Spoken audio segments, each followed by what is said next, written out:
আসসালামু আলাইকুম সবাইকে আজকে নতুন একটি স্টাডি ব্লগে স্বাগত জানাচ্ছি। আমি ৪৭ প্রিলিমিনারি পরীক্ষার জন্য প্রাণপণ চেষ্টা করছি যেন আমার সিলেবাসটা ঠিকঠাক শেষ হয়।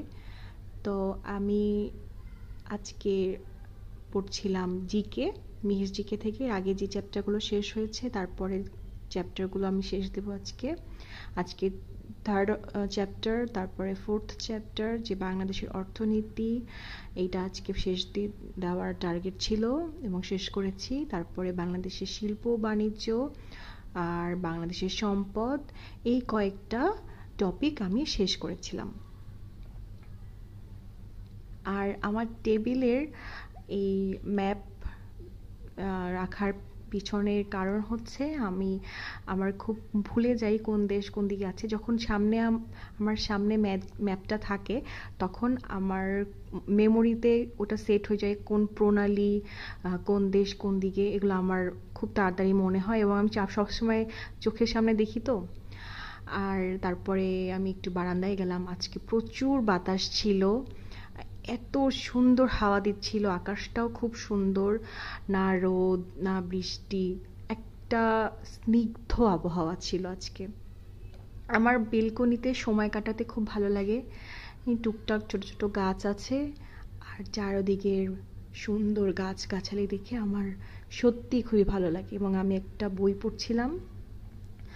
আমার কাছে মনে হয় যে সারাদিনের যেই পরিশ্রম, পড়ালেখা, চিন্তা, হতাশা, এই বেলকনিতে আসলে আমি ভুলে যাই এবং নতুন করে শুরু করার, নতুন করে চিন্তা করার শক্তি খুঁজে পাই। আমার খুব ভালো লাগছিল বাতাস নিতে, নতুন একটা শুরু, নতুন একটা চিন্তা যে আমিও পারবো, পজিটিভিটি পাই আর কি, মেইন কথা। তারপর আমি আমার গাছগুলোকে একটু দেখছিলাম যে ওরা জড়সড় হয়ে গেছে, কারণ এখন বর্ষাকাল, খুব বৃষ্টি হয়। তারপর আমি আমার রুম গুছাচ্ছিলাম টুকটাক। যেহেতু আমি হাউসওয়াইফ, আমার সংসার সামলাতে হয়, পড়াশোনা করতে হয়, রান্না করতে হয়, নিজের যত্ন নিতে হয়।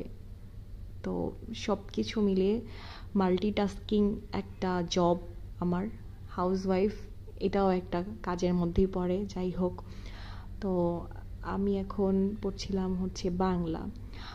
যেহেতু আপনারা আমাকে দেখেছেন, আমি ডাইজেস্টটা পুরোপুরি শেষ করার অলমোস্ট শেষ। তো আমি ডাইজেস্ট থেকে যেই টপিকগুলো পড়েছি সেগুলো আমি ফেনম জব সলিউশন থেকে পড়ব। আমি এই বইটা রিসেন্টলি কিনেছি। তো আমার কাছে মনে হয়েছে যে আমি গদবাঁধা সবসময় শুধু পড়েই যাচ্ছি, এভাবে না পড়ে আমার কোশ্চেন অ্যানালাইসিস করা is very very very important. Question analysis এবং কোশ্চেন না দেখলে আপনি কখনোই ওই টপিক মুখস্থ করে এক্সাম হলে সেটা অ্যাপ্লাই করতে পারবেন না। তো যার কারণে আমি এখন কোশ্চেন পড়ব, সামনে ডাইজেস্ট রাখবো এবং আমি কোশ্চেন অ্যানালাইসিস করব। যেই টপিকটা আমার কনফিউশন মনে হবে সেটা আমি ডাইজেস্টের যেইখান থেকে আমি পড়েছিলাম ঠিক সেইখানটায় যেয়ে দেখবো যে আসলে কি প্রবলেম বা কোনো কমপ্লিকেটেড আসছে কিনা। আসলে কোশ্চেন অ্যানালাইসিস করতে অনেক সময় লাগে এবং অনেক ধৈর্যের ব্যাপার, কারণ দেখা যাচ্ছে যে একটানা প্রায় 200-300 কোশ্চেন থাকে এক একটা টপিকের। তো ধৈর্য সহকারে সবগুলো কোশ্চেন দেখা এবং সবগুলো মনে রাখা, ইটস রিয়েলি সো টাফ।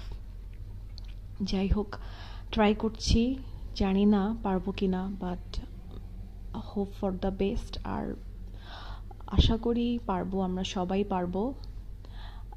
যে যত বেশি এফোর্ট দিবে, যে যত বেশি ট্রাই করবে, যার পরিশ্রম করার মেন্টালিটি অনেক বেশি এবং যে প্রচুর পরিশ্রম করতে পারে এবং তার ভেতর থেকে একটা ইচ্ছা হয়, একটা মানে জেদ কাজ করে যে আমার চাকরিটা পেতেই হবে অ্যাট এনি কস্ট, যাই হয়ে যাক, দুনিয়া উল্টে পাল্টে যাক, যা ইচ্ছা হোক, ভূমিকম্প চলে আসুক, বাট আই হ্যাভ টু।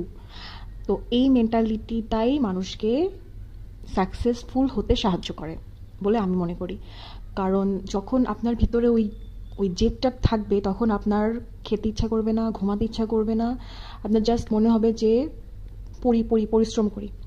তো शाहरुख खाনের একটা ডায়লগ ছিল যে अगर तुमको सक्सेसफुल होना है तो खाना छोड़ दो, भूखा रहो, সোনা ছোড় দো, মানে এই টাইপের, যে খাওয়া ঘুম হারাম হে, এরকম টাইপের একটা কথা ছিল। তো আমার আসলে সেটা সত্যি মনে হয়েছে যে হ্যাঁ আসলেই তুই তাই, যে এত কম্পিটিটিভ একটা এক্সাম, প্রায় 10 লাখ মানুষ পরীক্ষার্থী দিচ্ছে, তার মধ্যে চাকরি পাবে কয়জন? হাজার খানেক। তো পার্সেন্টেজ ইজ ভেরি লো, 0.01% টাইপের একটা সাকসেস রেট। তো আমাদের প্রচুর পরিশ্রম করতে হবে এবং আশাবাদী হতে হবে যে আমরাও পারবো। নিরাশ হলে তো আর হবে না, বারবার ফেইলার হব, আবার ঘুরে দাঁড়াবো, আবার ট্রাই করব, একদিন না একদিন তো সফলতা আসবে। তো আজকের আমার ব্লগটা এই পর্যন্তই ছিল।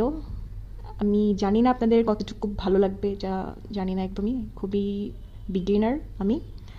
আপনাদের সবার জন্য শুভকামনা থাকলো এবং আশা করি সবাই আমরা পারবো, আমরা যারা চাকরি প্রার্থী আছি।